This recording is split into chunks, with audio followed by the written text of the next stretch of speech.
국제사 전달하시! 명백한 언론 탄압 아닙니까, 사장님? 명백한 언론 탄압 아니냐고요? 이상호 기자입니다. 국정원 직원 같은데 나와서 당당하게 국민들한테 밝히세요.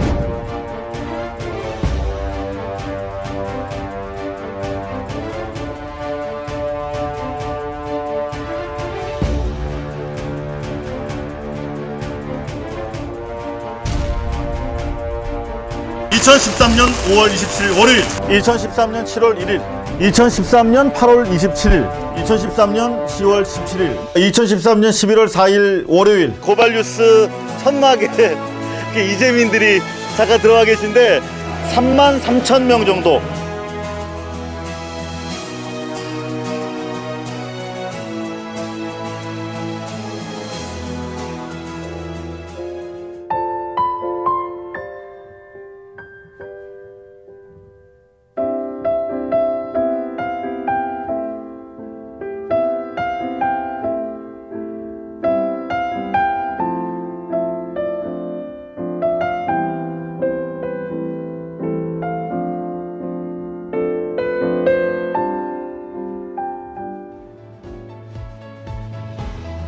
바로 우리에게 진실을 전달해주는 이상호 기자, 바로 인간 난로 이상호가 지금 쓰러져 있습니다. 그렇다고 해서 고발뉴스를 멈출 수 없습니다. 3분 직설 또한 멈출 수 없습니다. 저를 포함한 많은 동료들은 계속해서 이 마이크 그리고 카메라를 이어받으면서 계속해서 방송을 하게 될 것입니다. 제가 다른 분에게 마이크를 넘겨드리도록 하겠습니다.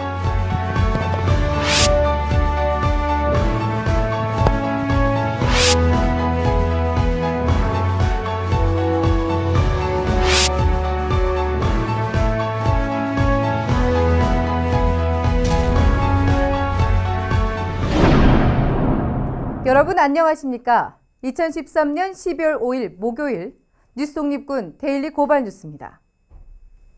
오늘 트위터를 보니까요. 압구정동 현대아파트 지하실에 이 고양이들이 갇혀 있는데 이 애들이 몰살될 위기라고 하는 글이 올라와 있더라고요.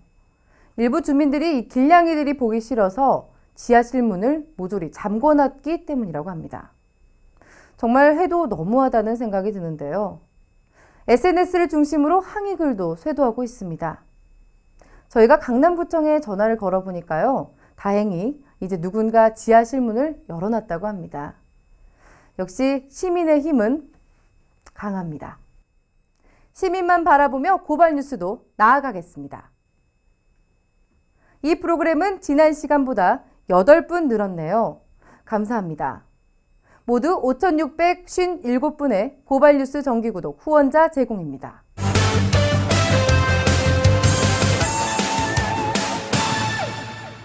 오늘 하루도 뉴스들이 그야말로 쏟아졌는데요. 이 뉴스는 꼭 보시라고 저희가 발로 뛰어 모은 오늘의 고발뉴스입니다. 얼마 전 전주교구 사제들이 국가기관 대선 개입 사건에 대해 처음으로 박근혜 대통령의 사퇴를 촉구했었죠. 그 파장이 상당했었는데요. 청와대가 정교 분리를 주장하고 나섰습니다. 그런데 어쩌죠? 청와대의 반발이 촛불에 기름을 붓고 말았네요.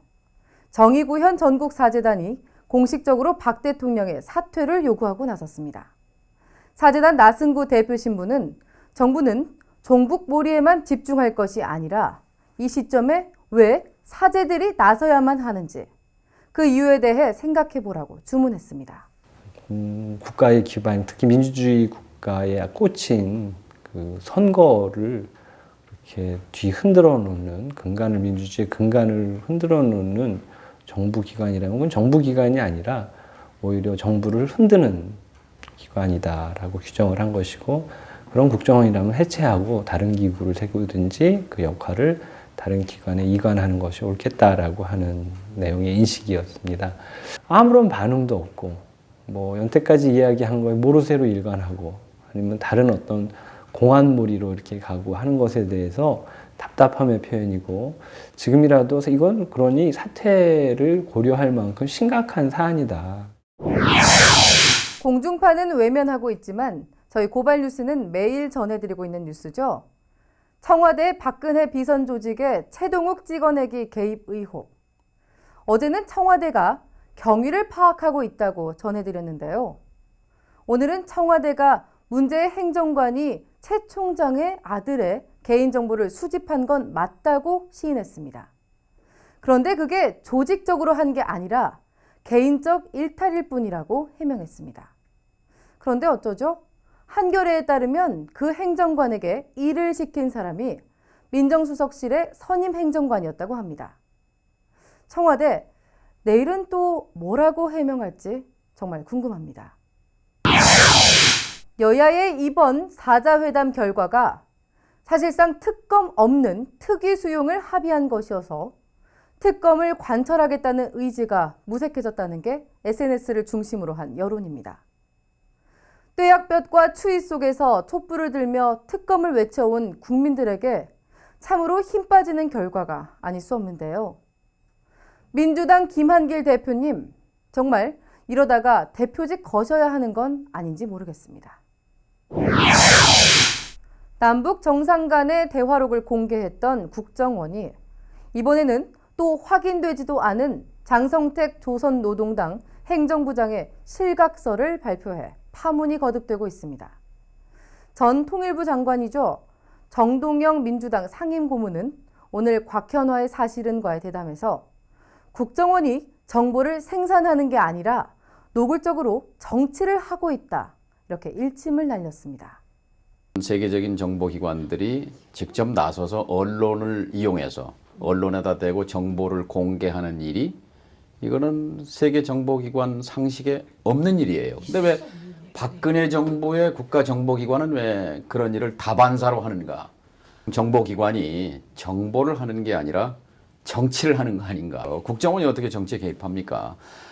그런데 이제 한 가지 미흡한 건 그때 그렇게 언명만으로 할 게 아니라 금방 말씀드린 대로 정치에 개입하는 국정원장은 사형이나 무기징역에 처한다는 이 법 개정까지 이루어졌더라면 오늘 이런 비극은 불행한 일은 일어나지 않았을 텐데 하는 아쉬움이 있어요. 얼마 전 통합진보당 해산 청구 사태를 다룬 JTBC 보도에 대해 방통심의위가 공정성을 문제 삼아 물의를 빚었는데요. 그런데 방통심의위가 TV조선에 대한 심의에서는 그야말로 태도가 확 바뀌었다고 합니다. TV조선이 정미홍 씨를 출연시켜 이른바 종북 지자체장 퇴출 발언 등의 비난 발언을 했는데 이런 보도는 전혀 문제가 없다고 했답니다. 사안에 따라 달라지는 잣대야말로 독재의 다른 이름이라는 사실, 저분들은 아시나 모르겠습니다. 지금까지 오늘의 고발 뉴스였습니다.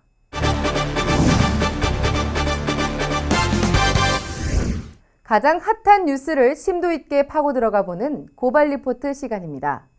3년 연속 인터넷 포털 다음 선정 파워 블로거이자 대한민국 블로거 100인에 선정된 오주르디의 리포트입니다. 경제 민주화를 하겠다고 공약해서 대통령이 된 이후 관련 공약을 대부분 취소시킨 박근혜 대통령이 경제 민주화와 대척점에 있는 이 자유민주주의에 대한 엄정한 법 집행을 연일 강조하고 있는데요. 과연 무엇이 문제인지 심층적으로 분석했습니다. 건강한 시민사회를 꿈꾸는 정치 시사 블로거 오즈루디입니다. 박 대통령은 신기한 입을 가졌습니다. 서로 상충되는 용어를 동의어처럼 사용합니다. 그녀가 대선 출마를 공식화하며 내놓은 첫마디는 경제민주화. 경제민주화는 사회민주주의와 연관이 있어 자유민주주의와는 상충되는 개념입니다. 경제민주화는 1948년 재헌헌법 때부터 등장하는 대한민국 헌법 정신의 일부입니다. 재헌헌법은 대한민국의 경제 질서를 사회 정의 실현과 균형 있는 국민 경제 발전에 묶어두고 경제적 자유는 이 한계 내에서 보장된다고 밝히고 있습니다. 이런 정신이 계승돼 현행 헌법 119조의 경제민주화라는 용어로 정의됩니다. 박 대통령이 어제 새로 임명된 검찰총장에게 이런 지시를 했습니다. 어떤 경우라도 헌법을 부인하거나 자유민주주의를 부인하는 것에 대해서는 아주 단호하고 엄정하게 법을 집행해 그런 생각은 엄두도 내지 않도록 해야 한다. 대체 무슨 얘기입니까? 자유민주주의 경제 질서를 부정하고서라도 사회민주주의적 질서인 경제민주화를 하겠다고 했던 사람이 저런 말을 하네요. 자신의 손으로 자신을 처벌하려나 봅니다. 반드시 경제민주화하겠다더니 이젠 기필코 자유민주주의를 수호하겠답니다. 경제민주화와 자유민주주의를 반대 개념이 아닌 동일 개념으로 착각하나 봅니다. 헌법 수호를 입에 담기에 적절치 않은 이들이 있습니다. 뉴라이트가 그렇습니다. 박 대통령이 뉴라이트라는 것은 자타가 공인하는 사실입니다. 뉴라이트 진영은 상해 임시정부 등 독립운동의 흐름을 배제합니다. 대한민국 건국이념이 이승만 박정희의 반공주의에 기반을 둔 자유민주주의라며 헌법 정신을 부정합니다. 3.1운동과 상해 임시정부를 근간으로 삼는 건국이념에도 어긋납니다. 뉴라이트는 일제에 항거한 독립운동의 의미를 축소하고 대한민국 역사를 친일 세력과 친미 세력 중심으로 재설정합니다. 교학사 역사교과서의 일제 강점기 편에 이승만은 36번 언급된 반면 김구 선생은 8회뿐이고 안창호 선생은 단 한 번도 언급되지 않았습니다. 박 대통령은 뉴라이트의 대한교과서 출판 기념회에 참석합니다. 거기서 기존 교과서로 인해 청소년들이 잘못된 역사관을 키우는 것을 크게 걱정했는데 이제 걱정을 덜게 됐다고 역설했습니다. 경제민주화와 자유민주주의, 헌법정신과 뉴라이트 정신, 이렇게 서로 상충되는 용어를 정치적 이득에 따라 마구 섞어 사용합니다. 헌법정신과 자유민주주의에 위배되는 언행을 한 건 대통령이 먼저입니다. 고발 리포트 오주르디였습니다. 오주르디의 분석 여러분은 어떻게 들으셨나요? 다양한 의견이 넘쳐나는 오픈 플랫폼을 지향하는 저희 고발 뉴스는요, 보다 많은 파워블로거들의 참여를 기다립니다. 저희 데일리 고발 뉴스의 문은 언제나 활짝 열려 있다는 사실 다시 한번 말씀드립니다.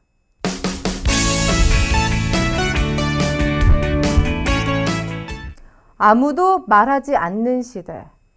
그 많은 지식인들은 어디에 갔나요? 지난 1년간 고발 뉴스를 위해 매주 시대의 웅변을 전해주신 서혜성 교수가 데일리 고발 뉴스 시즌2에서도 계속 수고해 주시기로 했습니다. 단 한 푼의 출연료도 받지 않고 이렇게 참여해 주셨는데요. 다시 한번 감사의 말씀드립니다. 오늘은 이상호 기자의 와병으로 방송이 죽었던 지난 한 달 동안 우리 사회에 있었던 어처구니 없는 일들에 대한 돌직구 직설을 종합 세트로 보내오셨습니다. 차라리 교회 종소리에 수갑을 채우라, 이런 멋진 제목도 달아 보내주셨네요. 3분 직설입니다. 고발뉴스 시즌2 3분 직설 시작하겠습니다. 3분 직설은 여지껏 한 번도 3분에 끝난 적이 없습니다. 이름은 그렇게 붙여두었지만 늘 5분 직설, 자칫 10분 직설이 십상이었습니다. 3분 직설은 왜 3분에 끝나지 못하는가? 3분 직설을 위해 해놓은 메모를 몇 가지만 읽어보겠습니다. 얼마 전 집권 세력 가운데 한 사람이 국회 해산권을 언급한 적이 있습니다. 제가 해놓은 메모는 이렇습니다. 한국사에서 국회 해산권은 1인 민주주의 단품 권력의 폭정, 주권 재민의 제도적 근거 자체를 파괴해온 재앙적 폭압으로 작동했다.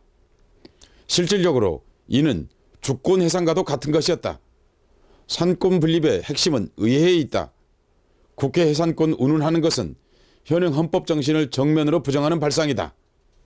여러분 같으면 이 내용을 3분에 맞출 수 있으시겠습니까? 이뿐이겠습니까? 교과서 관련한 숱한 논쟁들은 어떻습니까?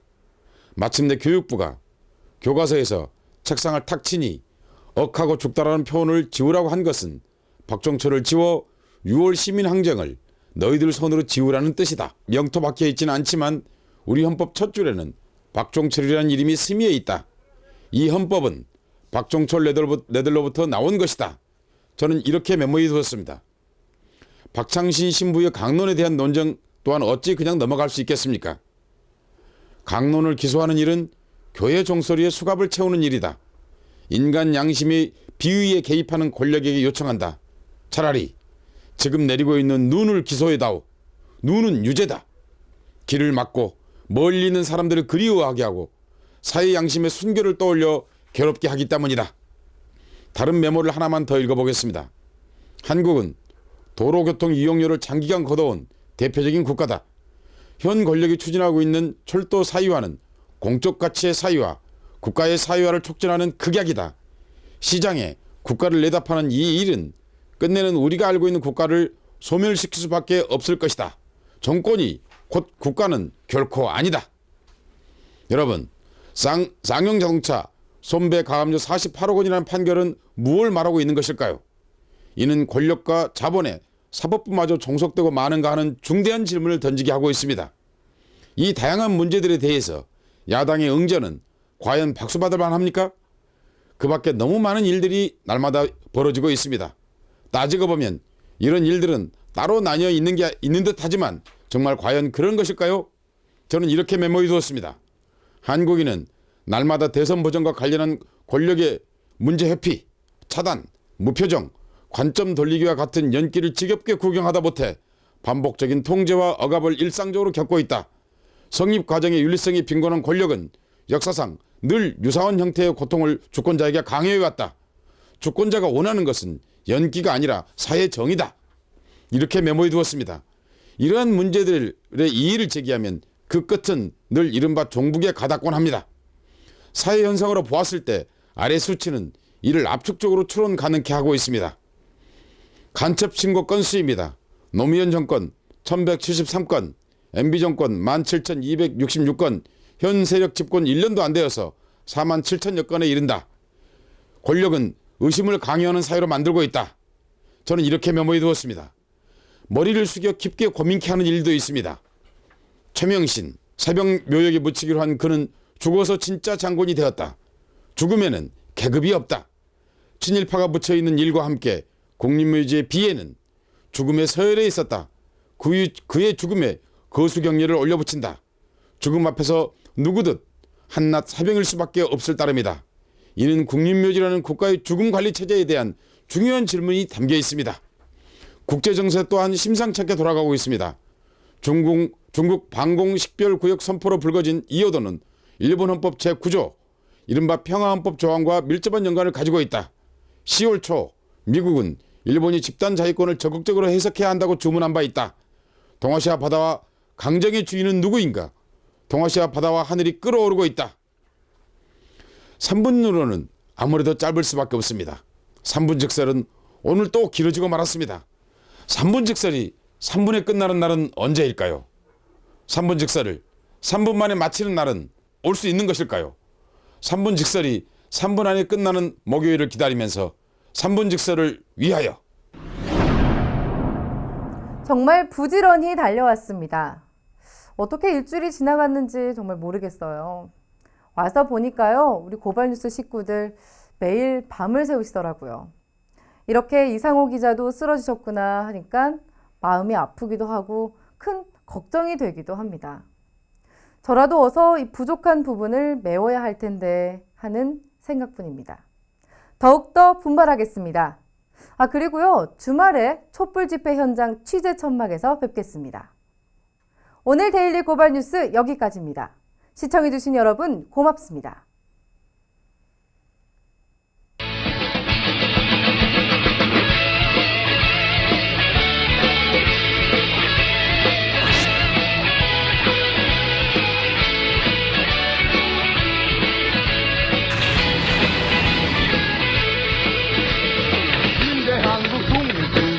용사야 조국의 부르심은 네가 아느냐. ABC 본사에 계셨을 때는 그 장기 때문에 이렇게 속썩이실 일이 없었겠죠.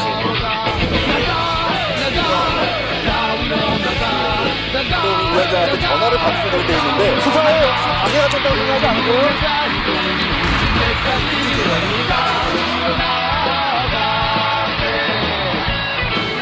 10년 전에 고발뉴스닷컴 이상호 기자 고발뉴스라고 하는 홈페이지를 만들면서 그때 사실 어렸을 때 소년병 기자 생활을 할 때부터